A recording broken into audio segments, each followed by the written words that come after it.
ये सवाल सिर्फ ट्रैवलर्स का नहीं, भारत के भविष्य का है।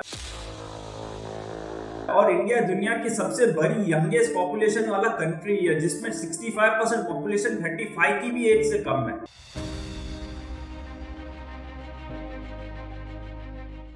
जेनजी जो आने वाले टाइम के अंदर स्पेंडिंग डिसाइड करने वाले हैं, वो पोजीशंस नहीं, वो एक्सपीरियंस चूज करेंगे। उनके लिए ट्रैवल एक लाइफस्टाइल है और टियर 2 और 3 के अंदर एक्सपोनेंशियल बूम दिखने मिल रहा है। इंडिया की 90% पॉपुलेशन 100 किलोमीटर के रेडियस में रह रही है एयरपोर्ट के, और डिस्पोजेबल इनकम तेजी से बढ़ रही है। अब लोग चीजें नहीं, एक्सपीरियंस प्रेफर कर रहे हैं। जो 6 करोड़ ट्रैवलर्स थे 2014 में, आज वो 16 करोड़ प्लस पे पहुंच चुका है। 2030 तक तो थर्ड लार्जेस्ट एविएशन मार्केट भी बन जाएगा इंडिया। पहली बार 45 प्लेन के अंदर बिजनेस क्लास इंट्रोड्यूस होने वाला है 2025 के अंदर, और दुनिया का सबसे बड़ा ऑर्डर 900 एयरक्राफ्ट का ऑर्डर भी दे चुका है इंडिगो। इंडिगो सालों से यही स्ट्रेटेजी यूज करता है, जब भी वो ऑर्डर करता है एयरक्राफ्ट को, वो बल्क ऑर्डर दे देता है। जो 100 रुपए का एयरक्राफ्ट था वो उसको 90 रुपीज में पड़ जाता है, और वो 95 के अंदर वो भी दूसरी पार्टी को बेच देता है, और वहां से ही वो लीजिंग पे ले लेता है। और जो उसका कैपिटल था एयरक्राफ्ट में, वो भी नहीं अटकता है, और वो लीजिंग पे ले लेता है, तो उसको पेमेंट करनी होती है। इससे एक्सपांशन भी उसका फास्ट बढ़ता है और कैपिटल कभी अटकता नहीं है। एक एस्टिमेट के हिसाब से 1 रुपी डेप्रिसिएशन करता है जब भी, तो 680 करोड़ रुपीस का इम्पैक्ट आता है प्रॉफिट के ऊपर। जब मिडिल ईस्ट के अंदर कॉन्फ्लिक्ट क्रिएट हुआ था, तो उनको लॉन्ग रूट लेकर ट्रैवलिंग करनी पड़ती, इस वजह से उनको 2 to 4% का कंप्रेशन आ जाता है प्रॉफिट के अंदर भी।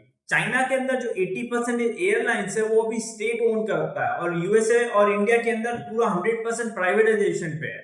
इंडिया के डिफेंस एविएशन में 50 to 20 बिलियन डॉलर का बजट अनाउंसमेंट हुआ है, और यहाँ पे एविएशन सिस्टम की बात करें तो 2000 to 3000 crore rupees he announcement हुआ है। और जो डेवलपिंग कंट्रीज है ना, उनका रेशियो यहाँ पे देखो 50 से 1 रेशियो है इंडिया का, और जो डेवलपिंग कंट्रीज है यूएसए, उसका 12 आउट ऑफ 1 है, और चाइना का तो 9 आउट ऑफ 1 पे है। इंडिगो एसेट कंट्रोल के ऊपर हेवीली अभी फोकस करने वाला है, क्योंकि 2030 तक 30 to 40% प्लेन ओन या फाइनेंस लीजिंग पे होंगे, जो आज के 18% से भी डबल है। एयरक्राफ्ट और मेंटेनेंस रिपेयरिंग की बात करो तो ये 15% से इंडस्ट्री ग्रो होने वाली है 2026 के अंदर, और इसमें 1000 करोड़ रुपीस की इन्वेस्टमेंट कर ली है इंडिगो ने। 2028 तक इसका फुली ऑपरेशन होने वाला स्टार्ट। इंडिगो की जो मेंटेनेंस और रिपेयरिंग की कॉस्ट आती है वो 13,000 करोड़ रुपीस की ईयरली, और उसमें से 5% की भी सेविंग हो तो 650 करोड़ रुपीस की सेविंग होगी। इंडिगो के मार्केट शेयर की बात करें तो 64% पे, और एयर इंडिया 27% पे, दोनों कंबाइंड 90% है। इंडिगो जो एयरलाइंस इंडस्ट्री में ऑपरेट करता है, उसमें एक बेस्ट चीज है कि उसमें वर्किंग कैपिटल एडवांस ही मिल जाता है। जैसे कि 15 दिन पहले, 20 दिन पहले या महीने भी पहले आपने टिकट बुक कर ली होगी, और उसको कैपिटल भी मिल चुका होगा, और उसका प्लेन अभी 20 दिन बाद उड़ने वाला है। तो ये वर्किंग कैपिटल का बहुत अच्छा एडवांटेज मिलता है। इंडिगो के पी रेशियो की बात करें तो वो 32.5 पे ट्रेड कर रहा है। जो टॉप 4 एयरलाइंस है वर्ल्ड वाइड, उसका पी रेशियो की बात करें तो 8.49 पे ट्रेड कर रहा है। इसका मतलब तो ये यहाँ पे बहुत हैवीली अपॉर्चुनिटी भी है, क्योंकि ये लार्जेस्ट मार्केट शेयर भी ओन करता है, और उसके साथ इसके पास बहुत ज्यादा पॉपुलेशन भी है। तो ये फ्यूचर में तो बहुत ग्रो करने वाला है, तो इसका पी रेशियो बहुत एक्सपेंसिव है।